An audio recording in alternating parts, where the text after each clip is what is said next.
libolo likata ne makambo. Badioko TV. Continuez à s'abonner au monde mpenda boye. Continuez à s'abonner na Badioko TV ta mpenda boye mona moya. Banzota boye. Ozo wapi? Mota na osimba boye na yoka soif makasi. Na yoka frais soif. Nzambe na ngai. Ozo wapi? Ibala kitoko. Ibala mbinga bana poto nyonso tu. Chaîne nouveau linga ya moyo Badioko TV. S'abonner, continuez à s'abonner dans Badioko TV pour vous le droit pour la boye. Donc ça m'a posé sur mon ici mon mioka bien. Sur mon ici mon mioka bien makasi. Bosco sio simbinge zandeni. Comment mon on est dans ici mon yoka bien. Na mon on est dans ici mon yoka kitoko. Moi c'est l'isolo kitoko Badioko TV. Moi c'est l'isolo kitoko. Kerene Badioko yeyo. Kerene Badioko yeyo abetela bino masola kitoko bolingani. Wa betela bino masola mibali ya osibe ya makata ya mabolo. Dipolo ne makambu. Boni makambu mikata ne makambu. Ya faut yeba osibe est très important na vie. Netinga Kerene na potango c'est ya mabolo na lobanga nga Kerene Badioko na yebi kosiba mobali. Mobali okosa ngana ni. Tant que vous okosa na avenir, mon avenir le quoi na yango ti. Okosa ngai. Okosa na mbetu nga, okosa na mbetu ponga na okosa yo. Na mbetu okosa ngate. Ponga monde na zawo na mo konza mbetu ndo moni ngaza okosa ngana. Tosiba ni tamsu yo le minga na olembati. Na osibo makasi. Moto na osibo senga pena ene lembi mama. Ukana yenga tu okay na kana tu tezaka benergie na ngamonza mapesa ngabana na potama. Bana potama. Iba kosiba mwasi, c'est très important. Ndenga na eba kosiba mobali.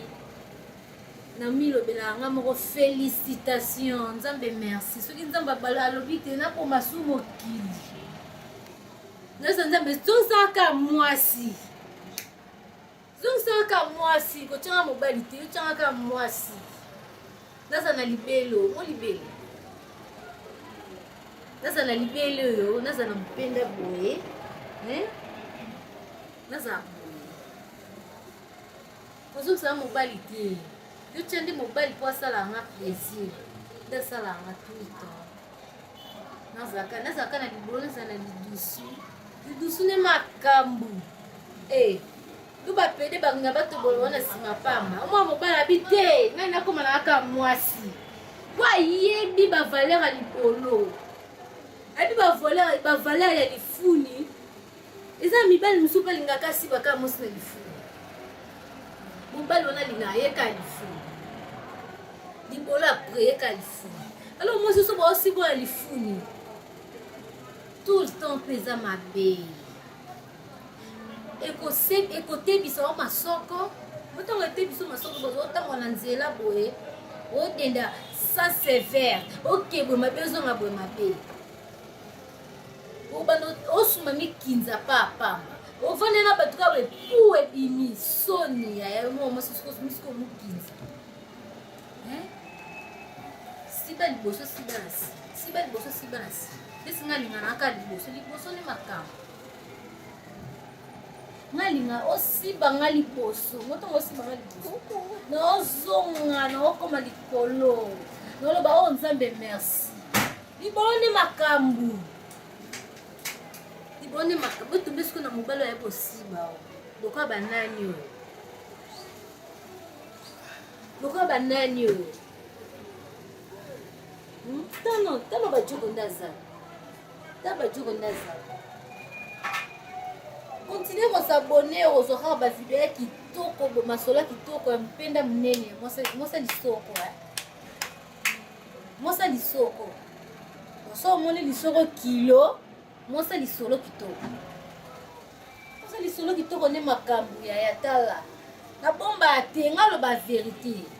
Na nzoto bien. Na nzoto bien na moi si qui toque na taille. Na lata buchuti. Nalata buchuti ndenge nanga kanena lo bazo so mobali so ozwi so mobali no te nga Kerene banjuka otie na zwi olela mpona otika ete na kolakisa ye vi nyonso kokangaki ye miso nga na ofongola ye miso na olakisa ye nzela oyo esengaki ye fa akende oyo okangelaki yango na olakisa ye tosiba na ndenge liboma nga na osiba ye mpo osiba ngai atuka na olingaka te ekanda sibanga nga na oza likolo na ye na osiba ye apoto na osiba ye na marke aotalaka mwana zonga so ndako eza te fona tikalaka na mwasi tadiske yo anosali te wanosali to apropre to abien te bando oboti bana mibale omitiki te zoso bana omizo mpe so nzoto na yo moko mizo mpe so nzoto na yo moko okipe mobali na yo kaka nde bolinga na liboso kaka nde bolinga kaka premiere okipe bana ozo mpe so nzoto na yo elobi teka lokola oboti bana obali olata pantalon te olata roba mokuse te olata kola te na boyango mwasi obeki olobangaka bongo to divorce okutanga na pantalon atikanga na pantalon na ngai zuwa ngo ya nini ntango opekisanga alata bapantalon te yo libanda kuna okemona bapantalon libanda kuna okemona baroba mikuse esimba te ekosimba te mopende monene boobombango na liputa mopende monene boobombango na liputa na olingango te na olingango te apiso oyo bosibanga te na okoluka baya misano bosibanga mpo yo bobima libanda songa ye posa elo te na mpeto obima libanda okeluka babichebichebe ane eza libanda obima na bango po yo kaka te nga mpe na obima so likata eza mokili oyo bosibanga te na obima na ngai likata mpe ya monene makasi mpe posela moti ye mpe osalela ngo mponga na zoka te matrice na yo eza choke te na kati nakomaka so nangi na po te ezala na problème mpo likata na ndeke ya monene osala ngo na bafaçon so likata na ya monene salango na tendresse otala ngo ke wi eza mpo eza monene obanga mwana bata zoka te azwa problème te so mpe eza moke makasi okotinga na posolo edimi koloba teke nga na libolo monene sibanga ndenge esengeli nga mpe na osiba ndenge esengeli balusa mobali na mbetu yaya eza très important fo koyeba kosiba eza elengi moko boye nayeba te songa bosiba nga nayeba nazonga na nga kaka nakeka lola tozalaka na mbetu chaque jour tobimaka te mais malheureusement fo bima kaka nazalaka likolo ya mbetu nazalaka surtout na moto olingaka mingi tuna limuto olinga mingi bosibana na ye ndizala oyokaka ndeti botikala te bozalaka wana muto olinga mingi osiba avec appétit